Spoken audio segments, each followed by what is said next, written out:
So I was listening to the New York Daily on podcast of the week, and I realized that the last winner of the Nobel Prize for Economics came up with the carbon tax. And so if you know about this, I'm sorry if I'm butchering the idea. But essentially this economic formula states how much an extra ton of carbon in the atmosphere can affect anything from the health, the unemployment rate, agriculture failure. So they can actually put a price on how much an extra ton into the atmosphere can cost. And with this price, through this formula, they can tax governments, they can tax the companies making these unrenewable sources. So they really want to push this. He won the Nobel Prize. Now we just need countries to ratify this. So coming on to cultural aspects of it. We also put a timeline in of, I think, to get it to the degrees that we want, the long-term effect, that has to be in by 2022 as well. So 4 years to play around with this. Thank you. It's like, boom. So I guess the cultural idea is, you know, the poor people are living off coal and gas. You know, they need heat for cooking or whatever. So we're trying to say, how can we incentivize companies to reinvest in renewable energy? So we're thinking tax breaks on renewable energy companies and tax breaks on households who want to put in, let's say, if it's, what you call them? Solar panels. Solar panels, yes. Or different ways of getting renewable energy into their household. And this also through grants and tax relief as well. Another thing of changing culture, we always say, if you're going to change culture, you need education. Always, always, always. That's how you're going to change it. Especially education of young people. They're the ones, especially if you need that generational shift, if you have people who are used to working with coal the whole time, we need those young voices to say, this is how you do it as well. So there are a few cultural things we're looking into. Oh, and skill building as well, because some people who are also working within these coal companies, you know, it's their source of income for so long. We also, to change the cultural of working in the mines, we need to build their skills to work maybe in areas of renewable energy as well.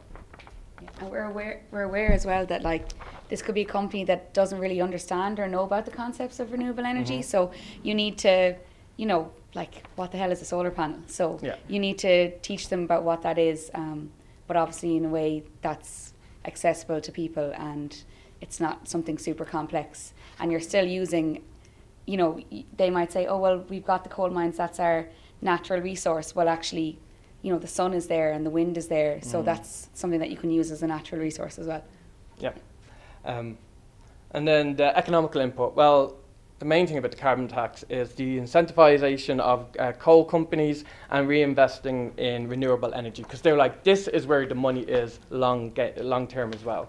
And also we need to state that this is so cost effective. They're not losing, they might lose out short term, but in the long term, they're instantly gaining, whether it's in healthcare, agriculture, unemployment, you know, death tolls. So there's so many things that they gain, and they really need to just kind of macroeconomics to say what is the long-term goal for these. Sustainability. Yeah, one thing that we say, what might stop this from happening long-term? And one thing is politics. You know, so you might have a government in now who really support this, but down the line they might go, like we're seeing in America at the moment, the countries that they lose their jobs in the coal mines, they're angry, and then we have these right-wing governments really igniting this fear and to get those votes in, and then they get rid of this carbon tax. So we need sustainability within this. So we need key stakeholders, and what we need to do again is just to reinforce the message that this is a gain in money, it's a gain for the people, and you should reinvest this money into the education of the people who may have lost their job and creating new jobs. Yes, and then the means and resources. Well, one big thing is health promotion. So we're thinking about getting the voices of doctors out there, patient advocates, Al Gore, you know, climate scientists, everyone out there with a very influential voice who can go out there and really penetrate the public consciousness. Whether it's like, do you want to see the sun again? Do you want to be able to grow your crops again? Do you know, really key messaging. And parents say that are bringing their kids to hospitals, like they obviously can see on a daily basis what this is doing directly to their own families. So if you've got doctors or consultants that are working in the hospital that are coming up against that kind of pollution and the effects that's doing to their lungs, the patient's lungs every day, than even having them, you know, on the news or something like that. This is what's going on, this is how bad it is. And, you know, people listen to that, and parents will listen to that when it's their own children. So, yeah. So Ilana and I were thinking a little bit smaller, a little bit on the ground. So our first thing that we thought we should do is social citizen engagement. So to find out what are the people living in the city finding is good and bad. Why are they using coal fires? Are they open to changing? Are they open to switching? Do they notice, do they have any understanding of the connection between the coal fires and the respiratory diseases? And then the next stage we thought about was health promotion, and in particular via social media. So looking at targeting the outcomes of the social engagement, and then trying to really hammer home the link between the coal fire use and the respiratory diseases. But then what Ilana was saying as well was provide the alternatives with that message. So not just saying it's bad, but say it's bad and you should think about doing X. Coming on to those alternatives, so we had a couple of ideas about just the changing the actual home environment. So things like, if it's an open system, can we change to closed solid fuel stoves so that immediately reduces the amount of smoke inside the home? Can we do things like filters on chimneys so that we're reducing the amount of actual particles going into the atmosphere? Can we change to things like wood pulp briquettes, which often are a lot cheaper to produce and have less allergens? And we were saying we could try and produce them in country, so switch from coal as the source of jobs to wood pulp production, and often that's it's an aside to whatever else you're using the wood for in forestry. So it's the offcuts of the wood that you're farming, and then to try and invest in that production so that becomes the basis of an economy rather than the coal. And then the last bit we were getting to, which we were struggling with, was getting government to advocate for providing cheaper alternatives and to incentivize the alternatives and to de-incentivize using coal. But we hadn't quite figured out how to get the government on side yet, but I think the first group did that. Yeah. Was there anything else that I missed out on? Oh yeah, just that like it happened like in England with like the Industrial Revolution, you know, and like they fixed it. But like we didn't know how, so like however they fixed it, like maybe we can like take notes and then yeah. And that was it. So. We wanted to start off by addressing cultural barriers before we made any sort of implementations. So we first wanted to do like a little bit of a qualitative or action research to just go into the homes and see what they think the barriers would be to changing from coal to a different alternative energy source, and just kind of see their thoughts and their reactions about changing the way they cook and heat their homes, and doing some focus groups and see if they thought of any solutions they might think of adopting if they know it's affecting their children's health, and see what they would think about putting in like wind turbines or doing solar panels, and if communities would be against that or for that. I'm going to talk about the economy.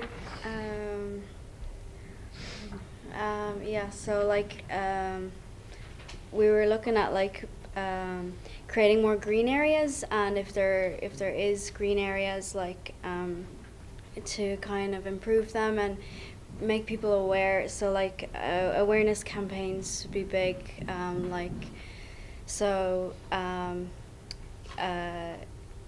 are people spending much time in green areas, or are they just at home and in the smog all day, every day? And as well, awareness campaigns as to what is asthma and what is like COPD and things like that. And like just making people aware of, again, like you guys said, the connection between the smog and the diseases.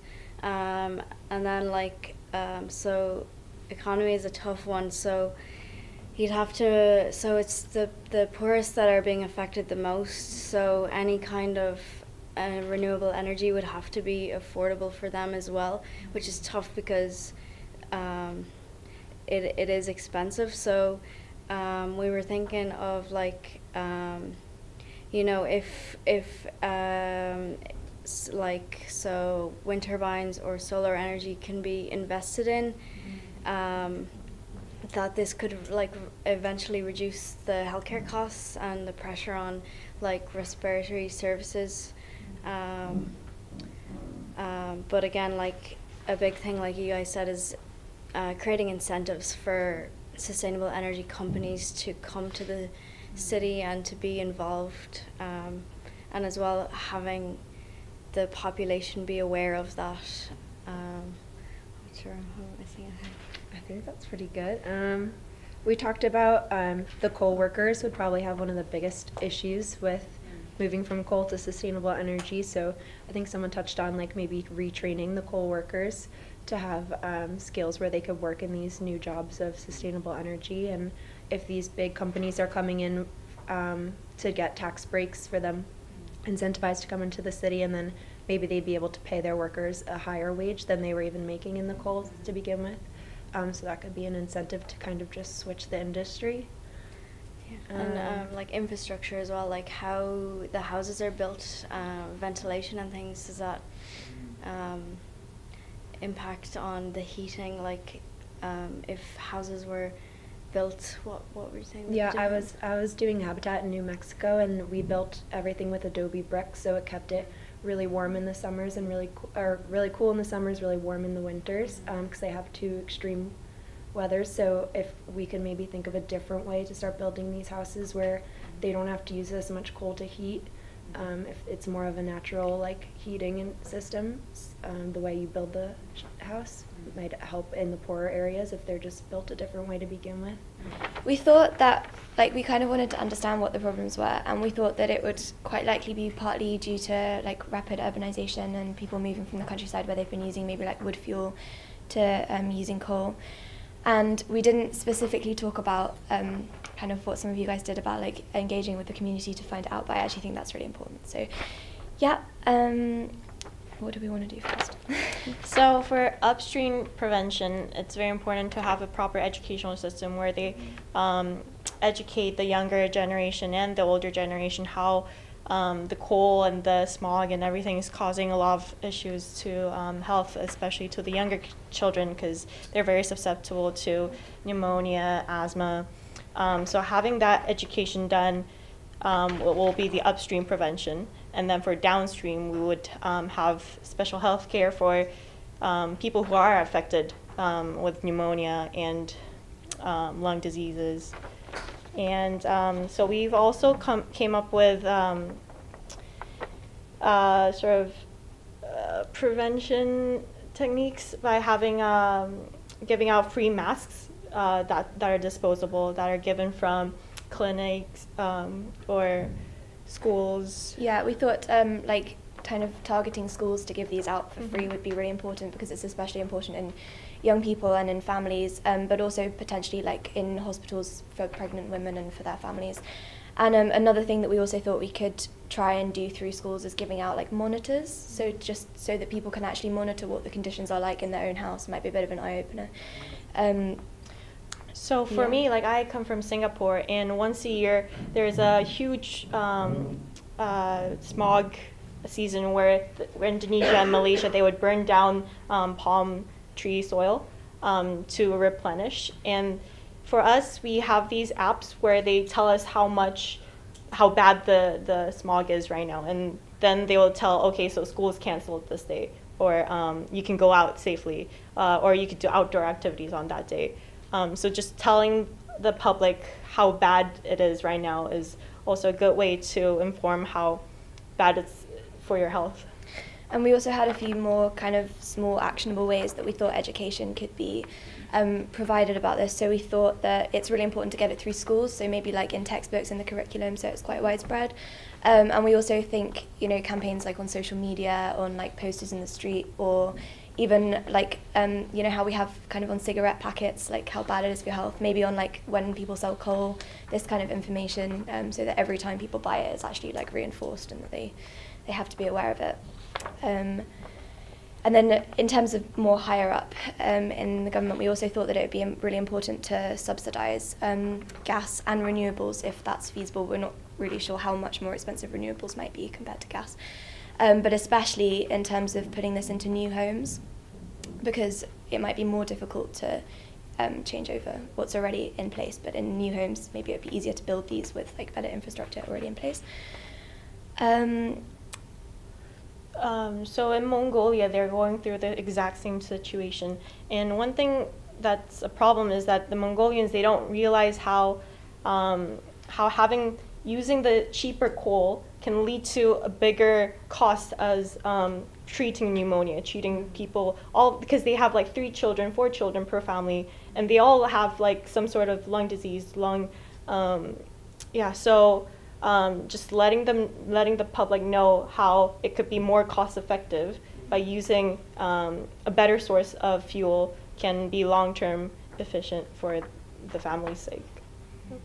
And I think something else that we were also discussing, and we don't know how feasible it would be, but whether health insurance companies might be interested in kind of taking this into account in their criteria of how much they're charging people, whether they could like monitor whether what kind of fuel people are using in their homes, and whether they might be interested in regular offering checkups. Reduced price. Yeah. For that. The first thing we thought about is the cultural barriers, and we said we first need to figure out, is it actually a barrier? You know, the fact that they are using coal, this is just, is that their way of life, as against we thinking it is something that needs to be changed. So we divided that into 2. We want to look at, is it due to poverty? Is it because the coal is cheaper, or is it because it's just easily available? And then the other part, we want to look at it as, this is just a way of life for them. That's what they've known. So based on that, we're going to gather baseline information. And to do that, we need the community involved. So we're going to engage the community, gatekeepers, but most especially the women, because they are the ones in front of those fires with their children on their back in their, within close proximity. So we're going to target the very high. It's the big city and the smog is there, we know, but there's got to be places where there is an higher incidence. So like Jon Snow, we're going to figure out why.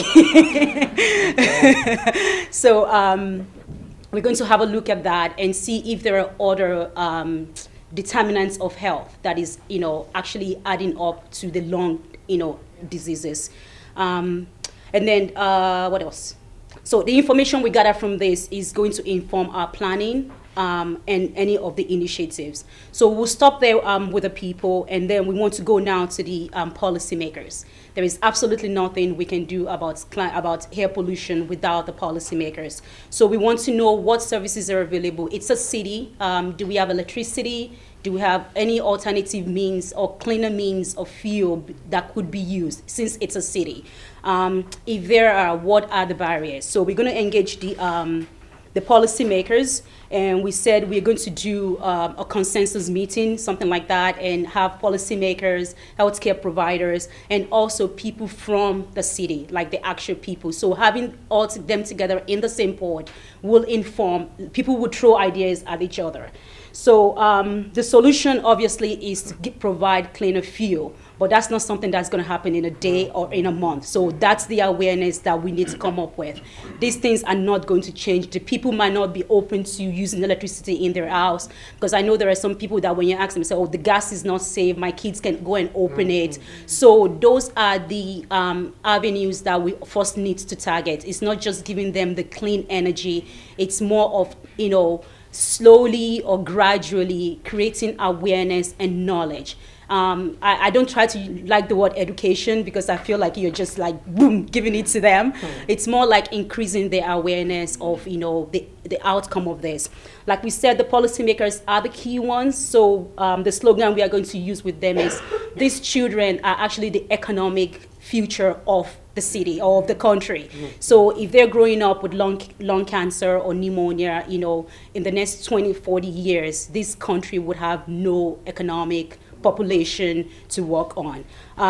We're going to increase radio awareness about the smog, so that, like you were just saying, like, so that people would know when it's safe to go out and when not is not safe, about the health impact of this. Having people have this information handy.